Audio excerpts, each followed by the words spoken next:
Lights, camera, action. Yun mga panalo, magandang umaga. Welcome back ulit sa ating YouTube channel. So for today's vlog, mag-install tayo ng racing seat dito sa Sniper ni Bossing. So Sniper version 2. Siyempre ituturo natin sa inyo kung paano to ikabit na pwede nyo gawin sa bahay, pwede nyo gawin sa kalye.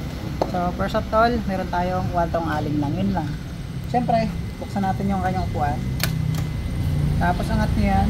May makita kayo dito, dalawang tornilyo yan. Alin lang yan. So ito ipapalit natin ha. So alisin lang natin yan. Yan.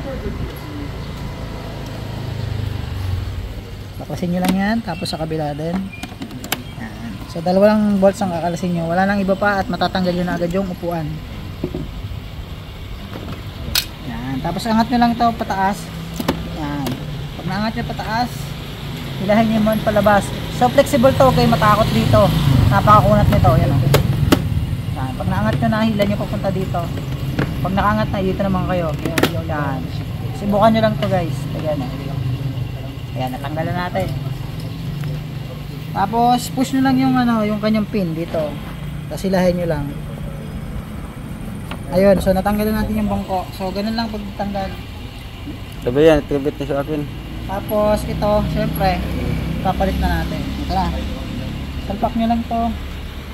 Tapos, yan. So kung nasa bahay kayo, kaya kayo nang baklas yung upuan nyo. Kaya kayo na magpalit ng upuan. So nakakabit na siya mga panalo. So ibabalik na natin yung cover na plastic. So ito yung cover na plastic. As usual, isandal nyo lang sa balikat nyo. Tapos ibukan nyo lang yan. Pasok nyo na.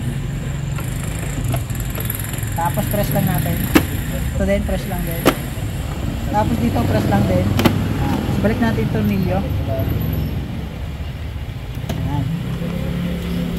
So yung alin nito is 4 ang size 4 mm. Ayan. Okay, so double check lang natin. Ito na, nakabangko na si boss. O, di ba? So ganun lang. So sa lahat ng gusto magbaklas ng upuan, napakadali lang. Sundan niyo lang ang video ito at makukuha niyo kung paano tanggalin. Yun lang, maraming salamat. Shout out pala kay Kanor. Nandito na naman si Kanor. Ayan.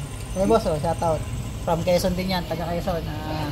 San Isidro ko. Yan si pare ko, yan. Bossing. May-ari ng motor. Hindi nakapag-rehistro. Dahil sa umapipe. Hindi, masailan lang yung mission na puntahan niya. Pasado to guys. Dahil sa LTO, pasado to. Maliit na yung butas niyan. So, nagkataon lang, siguro masailan yung napasyalan niya. So yun lang mga panalo. Maraming salamat. Peace.